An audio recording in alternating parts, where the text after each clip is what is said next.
शेतात वीज असली पाहिजे। आता तर माननीय मुख्यमंत्र्यांनी निर्णय घेतला, पुढच्या 3 वर्षांनी मुख्यमंत्री सौर वाहिनी योजना जी या संपूर्ण महाराष्ट्रामध्ये येते आहे, या योजनेच्या माध्यमातून दिवसानी 12 तास वीज शेतकऱ्यांना देण्याचा निर्णय पुढच्या 3 वर्षामध्ये आम्ही घेतो आहे।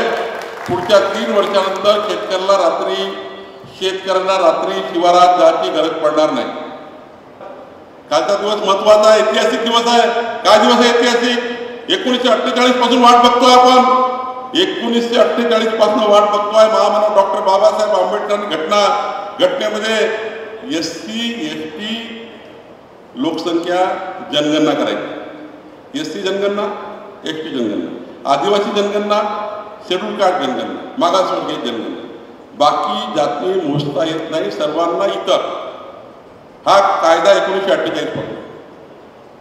पण माननीय मोदीजींनी काल ऐतिहासिक निर्णय घेतला, आता 12 बोलतेदार 18 पगड जाती 3250च्या वर ओबीसी समाजाच्या जाती, या सर्वांचं सर्वेक्षण करण्याचा निर्णय आणि सर्वेक्षण करून आर्थिक सामाजिक सर्वेक्षण करून या समाजाला न्याय देण्याचा निर्णय।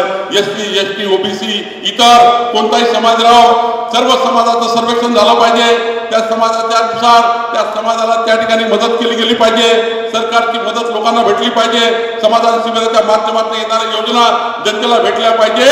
याकरता सामाजिक सर्वेक्षण, सामाजिक समता निर्माण करण्याचं कार्य माननीय प्रधानमंत्री मोदीजींनी केलं आणि आमचे देवेंद्र फडणवीसजी यांनी विकसित महाराष्ट्राचा संकल्प केला। विकसित महाराष्ट्र म्हणजे काय आहे? मोदी सरकारच्या, आमच्या सरकारची योजना आमच्या लाडक्या बहिणीला गेली पाहिजे, आमच्या लाडक्या बहिणीचं, कास्तकाराचं, शेतमजुराचं समाधान झालं पाहिजे। उद्या गारपीट झाली तर सरकार शेतकऱ्याच्या पाठीशी उभं राहिलं पाहिजे, याला सरकार म्हणतात। आणि म्हणून या ठिकाणी समाधान शिबिरचं आयोजन केलं गेलं आहे। हे शिबिर एवढंच नाही आहे, या शिबिराची व्याप्ती मोठी आहे।